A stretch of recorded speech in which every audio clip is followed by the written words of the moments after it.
நம்ம area digital செய்திக்காக செய்தி வாசிப்பாளர் சாந்தி சிவா. நாடாளுமன்ற தேர்தலில் இவிஎம் இயந்திரம் காரணமாக என் ஓட்டு எங்கே செல்கிறது என்று ஐயப்பாடுடன் வாக்களிக்கும் நிலை உள்ளது. இதுகுறித்து இந்திய தேர்தல் ஆணையம் ஏன் மௌனம் சாதிக்கிறது என திருவள்ளூர் தனி தொகுதி காங்கிரஸ் கட்சி வேட்பாளர் சசிகாந்த் செந்தில் IAS கேள்வி எழுப்பியுள்ளார்.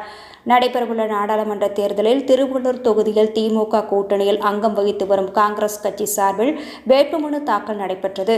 காங்கிரஸ் கட்சியின் வடக்கு மாவட்ட தலைவரும் MLAவுமான துரை சந்திரசேகர் மற்றும் MLAக்கள் ஆவடி நாசர், திருவள்ளூர் VG ராஜேந்திரன், பூந்தமல்லி கிருஷ்ணசாமி மற்றும் மாதவரம் சுதர்சனம், கும்மிடிப்பூண்டி MLA DJS கோவிந்தராஜ் ஆகியோர் ஒருங்கிணைப்பில் வேட்பாளர் சசிகாந்த் IAS திருவள்ளூர் மாவட்ட ஆட்சியரும் மாவட்ட தேர்தல் அலுவலருமான பிரபுசங்கரிடம் வேட்புமனுவை தாக்கல் செய்தனர். இதைத் தொடர்ந்து அவர் கூறும்போது, திருவள்ளூர் தொகுதி ஏற்கனவே நன்கு அறிமுகமான தொகுதி என்பதால் அதன் பிரச்சினைகள் தெரியும். வரக்கூடிய 5 ஆண்டு காலத்தில் இந்த தொகுதியை மிகப்பெரிய வளர்ச்சியடைய செய்வேன் என்றார். மேலும் இவிஎம் இயந்திரம் தொடர்பாக பரவலாக உள்ள குற்றச்சாட்டு குறித்து கேட்டபோது, இவிஎம் இயந்திரம் ஹேக் செய்யப்படும், அதில் முறைகேடு செய்யப்படும் என்ற ஐயப்பாடு மக்களிடம் உள்ளது. ஆனால் இது குறித்த கேள்விக்கு இந்திய தேர்தல் ஆணையம் பதில் கூற மறுக்கிறது, மௌனம் சாதிக்கிறது. நாம் வாக்களிக்கும் போது ஒரு பட்டனை அழுத்தினால் வெறும் சத்தம் மட்டுமே வருகிறது. அந்த ஓட்டு எங்கே செல்கிறது என்று நமக்கே தெரியவில்லை. VVPAT எனப்படும் இயந்திரம் மூலம் வரும் ஒப்புகை சீட்டும் எண்ணப்படுவதில்லை. வங்கியில் பணம் எடுத்தால் அடுத்த 10 நிமிடங்களுக்குள் மொபைல் போனுக்கு மெசேஜ் வருகிறது. ஆனால் நாம் அளிக்கும் வாக்கு எங்கே செல்கிறது என நமக்கு தெரியாத சூழ்நிலை உள்ளது. ஆகையால் இது குறித்து உரிய பதில் தேர்தல் ஆணையம் கூற வேண்டும் என்றார். இந்நிகழ்ச்சியின் போது காங்கிரஸ் மாவட்ட நிர்வாகிகள் அஸ்வின், OBC அணி மாநில துணைத் தலைவர் முகமது மிப்சா, தளபதி மூர்த்தி, பேரம்பாக்கம் சதீஷ் உள்ளிட்ட ஏராளமானோர் கலந்து கொண்டனர். இச்செய்தியை குறித்து உங்களது விமர்சனங்களை நம்ம ஏரியா டிஜிட்டல் செய்தி வரவேற்கிறது. நம்ம ஏரியா டிஜிட்டல் செய்தியை சப்ஸ்கிரைப் பண்ணுங்கள், லைக் பண்ணுங்கள், கமெண்ட் பண்ணுங்கள், ஷேர் பண்ணுங்கள். பிஜேபி கவர்மெண்ட் வந்து இவிஎம் மிஷின் மூலமாக தான் வின் பண்ணுறேன் அப்படின்னு ஒரு குற்றச்சாட்டு இருக்குது. அது உண்மையா, சாத்தியமா?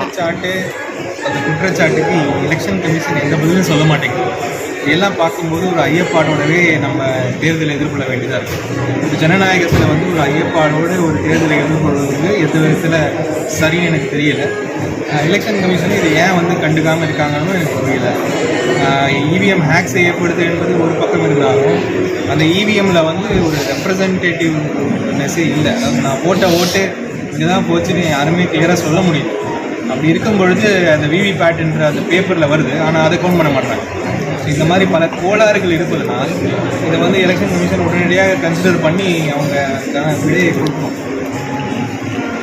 அதனால் எதுவும் பாதிப்பு வராதா? இல்லை, பாதிப்பு வருதா வரலையோ, வரும் என்ற ஐயப்பாடே விடக்கூடாது ஜனநாயகத்தில். இப்போ நான் போடுற ஓட்டை எங்கே போகுதுன்னு எனக்கு தெரியலன்னா அப்புறம் எப்படி அது ஜனநாயகம் நினைக்கணும்? அது இங்கே போகுது அங்கே போகுது நம்ம சொல்லலாம், ஆனால் எனக்கு தெரியலையே, நான் தானே ஓட்டாரு. நான் முதல்ல பேலட் பேப்பரில் குத்தும் போது எனக்கு தெரிஞ்சுது, பாக்ஸ் உள்ள போடும்போது எனக்கு தெரிஞ்சது என் ஓட்டிங்க தான் போச்சு.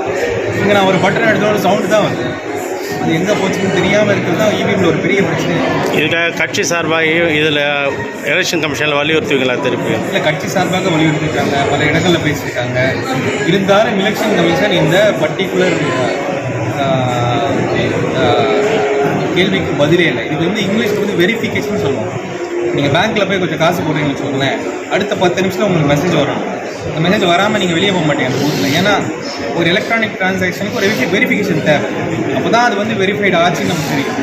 ஆனால் இந்த எலக்ட்ரானிக் டிரான்சாக்ஷனுக்கு வெரிஃபிகேஷனே இல்லை.